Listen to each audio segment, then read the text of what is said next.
Under the stars of a quiet desert night in Arizona, a dedicated Border Patrol agent set out on what seemed like a normal round. But that night, something happened that would upend the normal order of things, catching the attention of those who would rather keep their heads down. Rumors multiplied when others came forward with their own strange encounters. Now, in his own words, you're about to hear the events as he reveals what left them all on edge. I guess I'll start by saying I've been with the Border Patrol, stationed out of the Tucson sector in Arizona, for about 8 years now, though I grew up in Texas and spent a good deal of my childhood thinking I'd never leave that state. But life has a funny way of guiding you to places you never saw on your personal map. I found myself applying to the Border Patrol in my late 20s, drawn in by the fact that my uncle had been in law enforcement for decades in Austin, and there was something about wearing a uniform that always excited me. Anyway, I started out doing the normal routes, riding in trucks along the border fence, checking sensors, scanning with night vision binoculars, all the things that become second nature after a few years. Day shift, night shift, back to days, endless rotations, the desert air and that sense of always watching, always scanning, kind of seeps into your brain. But you adapt. You become part of that environment. And that environment is a strange one. Temperatures that swing wildly, wildlife that's more resilient than we give it credit for, and a loneliness that can either break you or comfort you if you let it. I should probably describe one of my typical nights before I try to tackle what happened, so it makes sense how I came to be where I was when I first noticed something off. There's a checkpoint about 25 miles north of the border that I spent a lot of time working, near a stretch of Highway 286 if you're heading from Sasabe up toward 3 Points, but it's not the only place I'd be assigned. We rotate, sometimes stationed in remote desert areas to watch for foot traffic crossing the border. A lot of it involves sitting in a white and green Border Patrol vehicle, scanning with our scopes and looking at these wide-open swaths of desert that go on for miles and miles. One night shift in particular, a few months ago, felt different right from the start. I remember it was close to midnight. The air was still warm for that time of year, August, I believe, and I was talking with another agent. Let's call him Ramirez. We weren't talking about anything special, just the usual banter about local high school football teams and speculation about how many groups might come through that night. Normally, you rely on the radio to break up the monotony, or maybe you talk about weekend plans if you can find the energy. But something about that night was making me feel on edge. I remember scanning with my thermal scope out across this area that's a mixture of desert scrub and rolling hills, slowly panning from left to right, expecting to see a coyote or maybe a couple of javelinas rummaging around. Sometimes you see migrant groups in single file, faint blobs of heat crossing in the distance, or you pick up on a rancher's cattle. But that night, around 1 a.m., I noticed a figure on 2 legs, which in and of itself isn't surprising. People cross on foot all the time. But there was something about the shape that didn't look right. It seemed tall, taller than an average person, though it's hard to gauge height on a thermal scope from a distance. I've seen plenty of humans sprint, but this was different, like it had a stride that was too long, and the arms or front limbs or whatever you'd call them were swinging in a weird arc.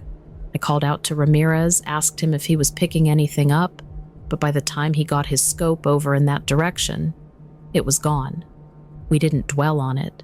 There are illusions in the desert, shadows, animals that sometimes appear bigger on a scope, or you catch a fleeting glimpse and your mind fills in the rest. We kept at our post until the early morning, then clocked out and headed home.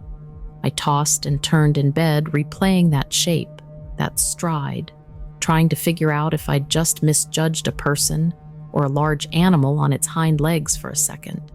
Maybe it was a coyote standing awkwardly, but that didn't quite fit either. My half-asleep brain tried to conjure up logical explanations.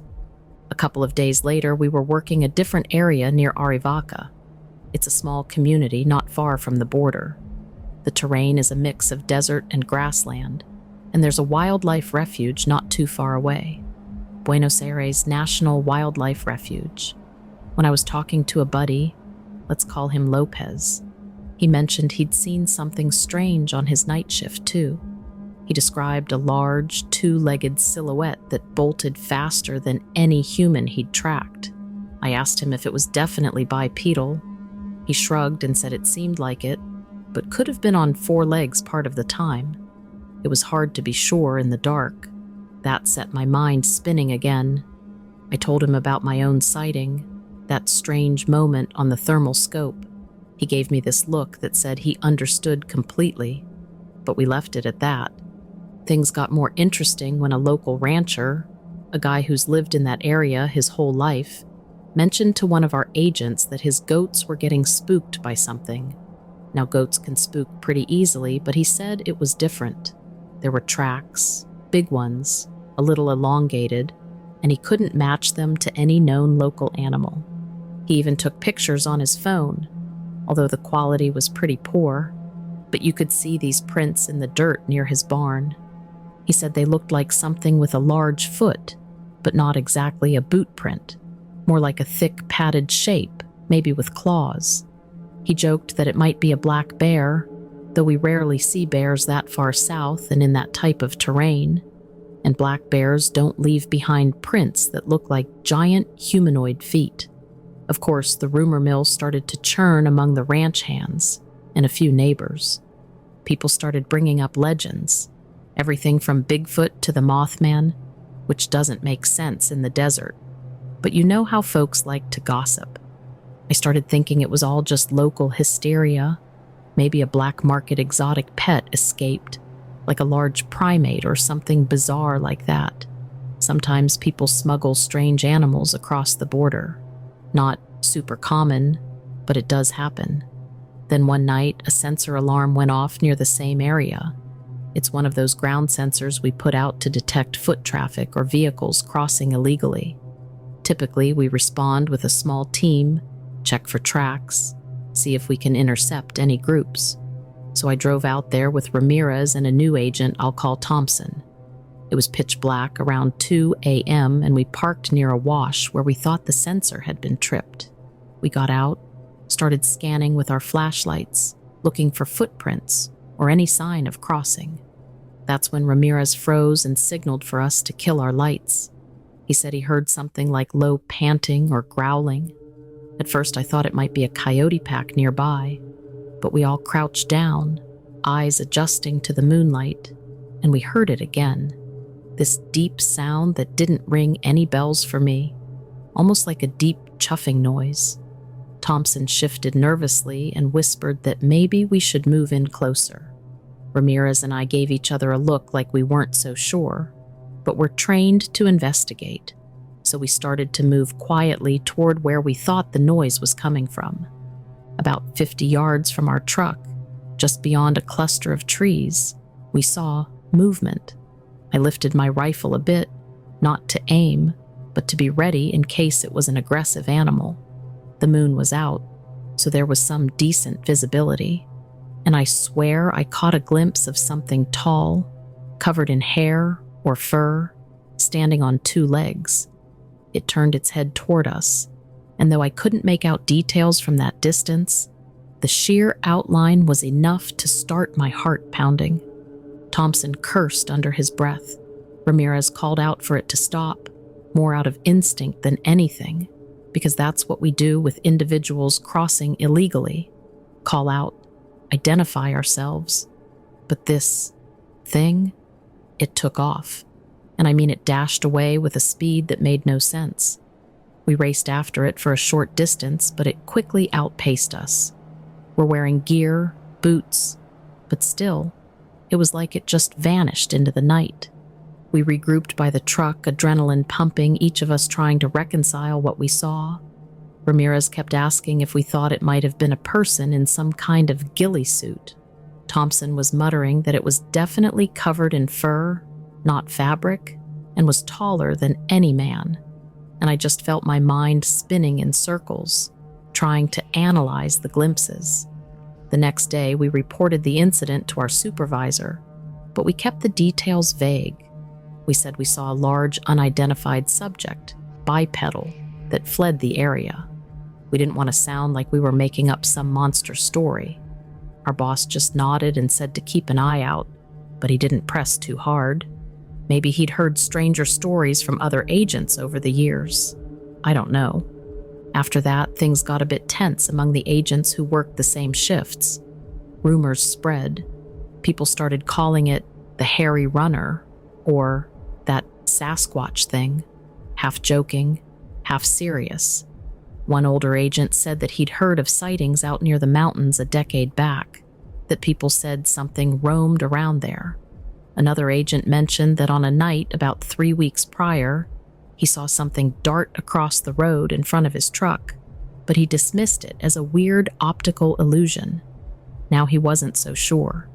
The more we compared notes, the more it felt like we had a real phenomenon on our hands.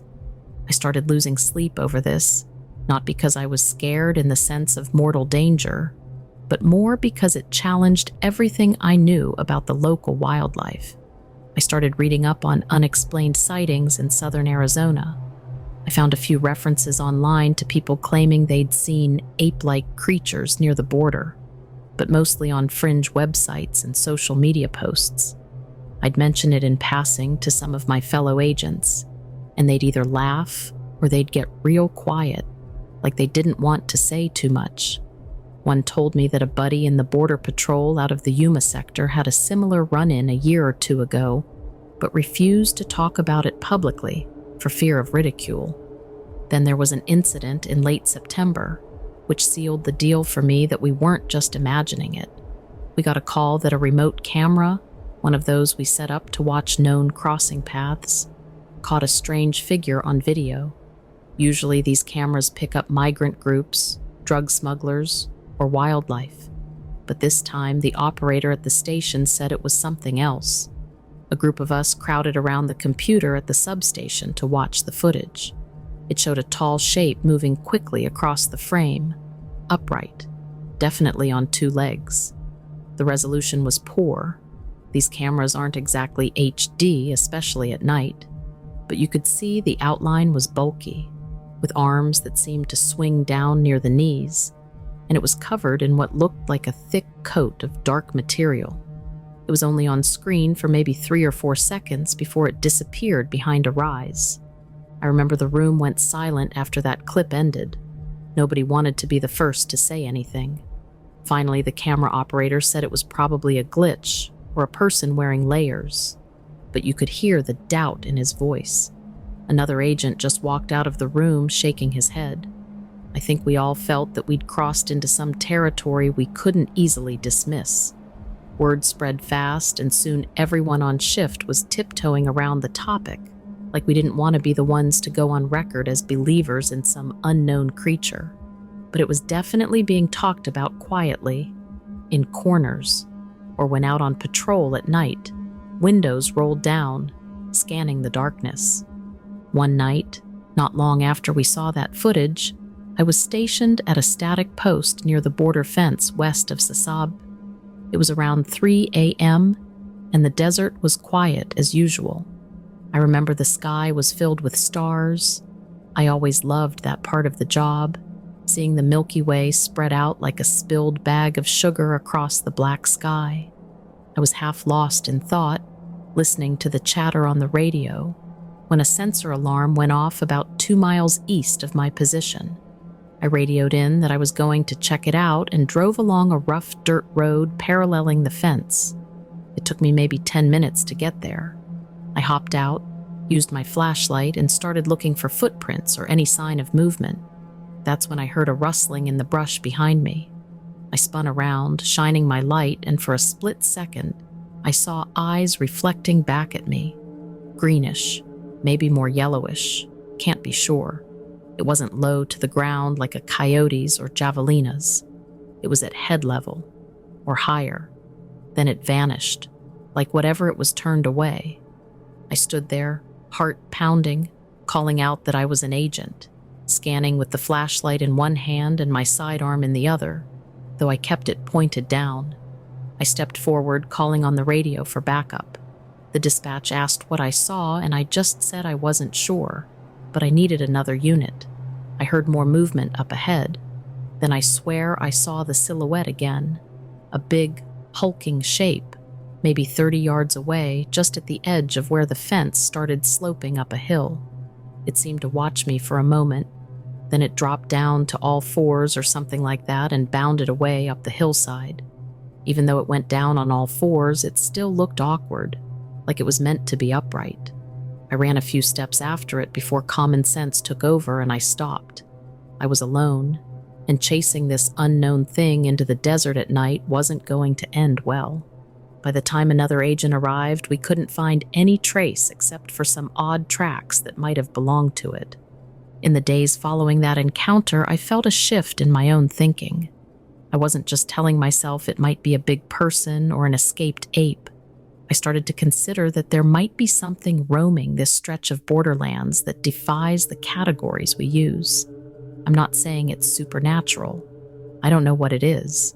Maybe it's an undiscovered species, maybe a misidentified known animal, or maybe it's something that defies neat explanation. All I know is that after that night, I realized I was one of many who'd laid eyes on something we couldn't explain. I got the sense that the higher-ups didn't want us stirring up a media frenzy. We were given a brief talk at one point. Our supervisor mentioned that if we see anything unusual, just keep it documented in a standard way, don't sensationalize, that sort of thing. I can't say they silenced us or anything that dramatic, but it felt like an unspoken directive to keep quiet, which, in fairness, I understand. The last thing the agency wants is talk of mythical creatures overshadowing the real day-to-day mission, but it still felt weird not to be able to discuss it openly. A few of us would gather at a local diner in Green Valley after shifts, sometimes, sipping coffee at 7 in the morning after working all night. We'd share stories, half laughing, half nervous, about sightings and footprints. A couple of times we pulled out our phones and showed each other blurry photos of prints or weird marks in the dirt. There was an agent who said he thought it might be some sort of large primate that escaped from a cartel's exotic animal stash.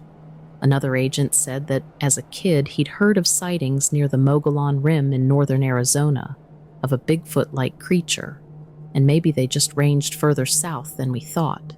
And then there was a conversation about the Tohono O'odham Nation's legends. Some of the tribal members have stories about strange beings in the desert. We realized we might be crossing into territory that's older and deeper than we could imagine. The story took another turn a couple weeks later when a small group of migrants was detained by one of our teams near Sasabi. During the standard interviews, one of them, a man from southern Mexico, was visibly shaken and kept talking about a bestia grande peluda that chased them at night, scattering the group. He insisted this hairy beast walked like a man but was covered in fur and had the face of an animal. He said it lunged out of the darkness, and they all ran in different directions. He seemed genuinely terrified, not like someone spinning a tale for effect. And this was the second or third time we'd heard that kind of description from people crossing. Normally they talk about the dangers of dehydration, the border patrol, or even bandits, but not some unknown hairy beast. That got around quickly among our guys, and more than one agent got that uneasy feeling that maybe we weren't the only ones who'd had close calls. One might expect that with so many sightings, someone would have clear photographic evidence. But it's not that simple. Nighttime in the desert, adrenaline pumping. These encounters happen so fast, it's rarely feasible to whip out your phone for a perfect shot. And we can't exactly walk around filming every second of our shift. Even the camera footage is usually grainy. It's frustrating because we rely on evidence in our job. Footprints, sensor hits, body cam footage. though not all branches of the Border Patrol regularly wear body cams yet. We do have the remote cameras, but you'd be surprised how often they malfunction or how limited their angles can be.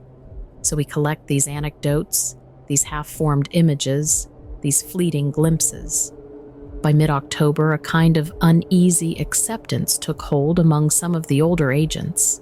They'd grunt about it, say something like, "Well, watch out for the boogeyman tonight," but you could sense they were on alert. The newer agents were a mix of skeptical, intrigued, or downright scared. Me, I just wanted some kind of resolution or explanation. The desert was getting cooler, the nights more comfortable, and you could hear the wind in the creosote bushes.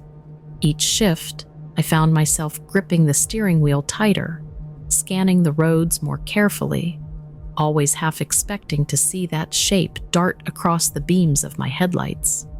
That's around the time I had the most intense encounter, which shook me more than anything else. I was posted along a remote track northwest of the small town of Arivaca, near a section of barbed wire fence that's been there since before the modern border fence was constructed. This area was known for occasional crossing attempts because the terrain is hilly and provides some cover. It was a quiet night, probably around 1 or 2 a.m., when I heard a thumping on the side of my vehicle, like something brushed or bumped against the rear quarter panel. My first thought was that a cow or a javelina wandered by. Sometimes they'll bump into parked vehicles if they're startled. I swung the driver's side door open carefully and stepped out. The moment I did, I heard quick, heavy footsteps, like something big was running away in the darkness. I switched on my flashlight and caught a glimpse of a form about 20 feet away, just outside the reach of the beam, for a split second. It looked taller than me, maybe 6.5 or 7 feet, and I saw what appeared to be shaggy fur along its arms and back. It made this strange coughing or barking sound, then took off behind a clump of mesquite. My heart was racing. I remember calling out to it, which in hindsight makes no sense. But in the moment, I just reacted like I would if I saw a person I needed to apprehend. I took a few steps forward, shining my light around, trying to see if it was still there. Then I heard the footsteps fade away completely. I was left there, alone, my flashlight beam trembling a bit because my arm was shaking. I felt an intense wave of unease, like I was not the hunter in this situation, but the hunted. It's hard to explain. I've faced a lot of tense moments on the job, people with weapons, rough terrain rescues, but this was different. The hair on my arms and the back of my neck stood on end, and I felt like the desert was suddenly very alive with all sorts of hidden eyes. I immediately got on the radio and reported that I might have encountered a large, unidentified subject, and requested a backup unit. When they arrived, we did a quick search of the area, found some prints in the soft dirt that looked a bit like elongated bare footprints, but they were spaced far apart, like something with a long stride. Another agent, seeing those prints, just exhaled sharply and said we should probably fill out a standard incident report and not mention the specifics. I agreed, but it felt wrong somehow, like we were ignoring something big. Time kept passing, the nights got longer, and the sightings never fully stopped, though they did become less frequent for a while. Some nights, none of us encountered anything. Other nights, there'd be a rumor that someone had glimpsed the creature again near the foothills of the Babokivari Range, or that a ranch hand near the Altar Valley had shot at a shadowy figure trying to break into his feed store. Those stories never got confirmed, just passed around like ghost tales over coffee. The official line was, as always, inconclusive. Privately, though, I kept a journal, just writing down dates, times, locations of these sightings, and the general descriptions. I guess part of me wanted to see if there was a pattern, like a migration route or something. I couldn't discern any real pattern, though. It seemed sporadic, scattered, as if whatever this creature was, it roamed widely and had no set schedule. At some point, a reporter from a local paper in Tucson showed up near the border, sniffing around for a story about unusual animal sightings. Most of us who crossed paths with her gave the standard statement, "We have no official information about any unidentified animals." But word had gotten out to the public, probably from the ranchers or from social media posts about weird footprints. You'd see the occasional mention on a Facebook group or some borderline tabloid-like article online. I worried about the day a large group of them might show up with cameras and flashlights, trying to track this thing down themselves, because that's the last thing we need. Civilians wandering the desert at night, possibly armed, chasing after rumors. Still, as I reflect, it's not like we had daily sightings. It was more like an undercurrent of tension. Once in a while, a sensor would go off under odd circumstances, or someone would glimpse a tall figure loping along a ridgeline, or you'd hear that chuffing sound late at night when everything else was still. Some agents thought it was definitely some undiscovered creature. Others suspected a series of tall, athletic smugglers in advanced camouflage suits, which sounds ridiculous. But in this job, you learn that some smugglers get pretty creative. There was even a rumor that it might be a group of specialized individuals trained by cartels to scare both migrants and agents as some bizarre psychological operation, though that idea never felt plausible to me. I remember one morning after a particularly restless shift, I was driving home along E19, heading north toward Tucson, and I caught myself scanning every hillside, every clump of sagebrush, half expecting to see that tall, furry shape bounding along. It was 7 a.m., bright daylight, so logically I didn't think I'd see anything. But the memory was so fresh in my mind, it was like I couldn't snap out of alert mode. That's a tough place to be mentally, because you can't keep that level of vigilance 24/7 without burning out. It's the reason a lot of guys eventually transfer to different stations or change careers altogether. The desert can wear you down, even without the added stress of a possible unknown creature in the mix. Meanwhile, the local ranchers kept reporting odd incidents, livestock getting spooked, occasional footprints. Some of them said they'd heard strange howling at night. I personally never heard any howling that I could definitively link to this creature, but I heard enough other weird sounds that I stopped discounting them out of hand. A few of us quietly tried to analyze the footprints we'd found, comparing them to known animal tracks. They didn't match black bears, mountain lions, or even large canines.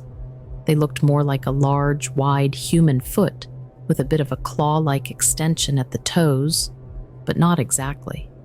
I kept telling myself we needed to cast those prints in plaster, but half the time they were in loose, rocky soil or got obliterated by additional traffic. One time I did attempt to cast a partial print, but it was too faint. I ended up with a chunk of dried plaster that looked like a distorted pancake. A big part of me wanted answers, but I was also afraid of what those answers might entail. What if we did confirm some unknown species? What would happen next? Would the area be flooded with researchers and media? Would it cause chaos for the Border Patrol mission, overshadowing everything else? Or what if the official stance was to deny it, leaving us with no resolution? These thoughts would sometimes keep me up, even on nights off.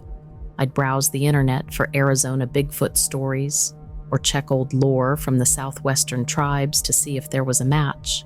Some references to hairy men in certain tribal stories popped up, but the descriptions were vague.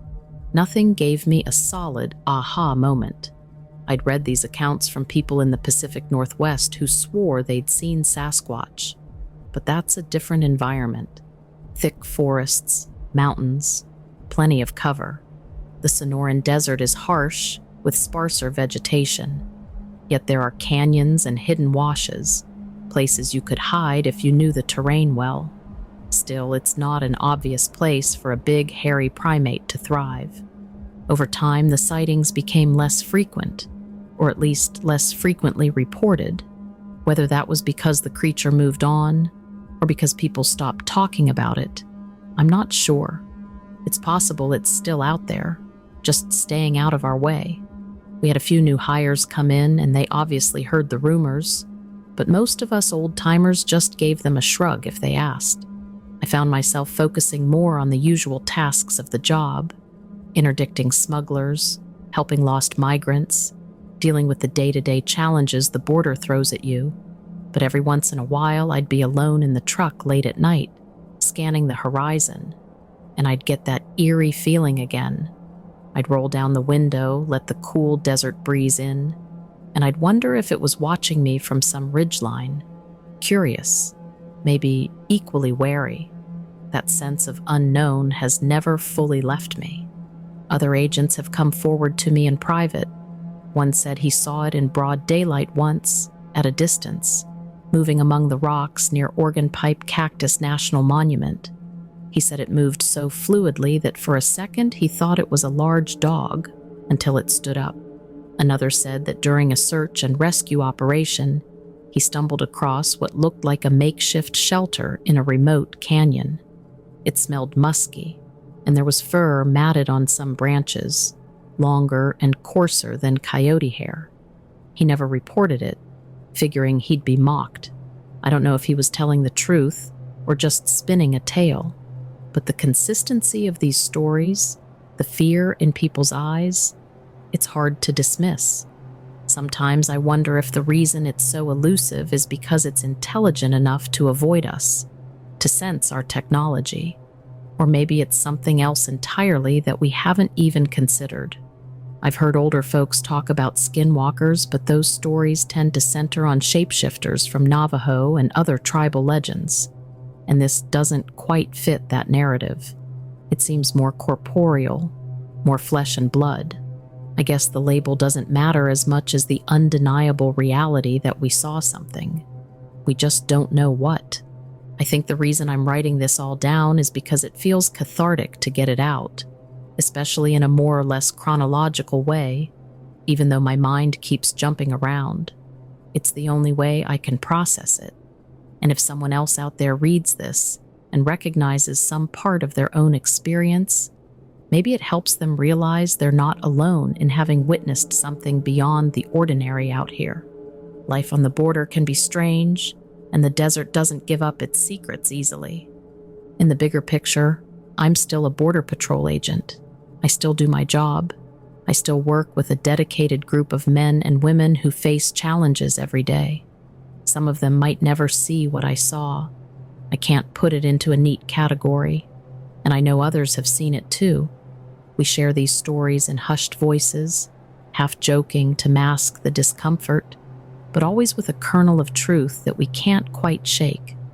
As I look back on those months, the footprints, the sensor alarms, the fleeting shapes on thermal scopes, the videos from our remote cameras, I feel a strange sense of awe. Not terror, not excitement, just awe. The desert is vast, and we humans tend to think we've got it all charted and understood. But that's hubris. There's always something lurking out there in the shadows, beyond our neat definitions. Whether it's a creature that's always been here or something passing through, we don't have a final answer. Maybe we never will.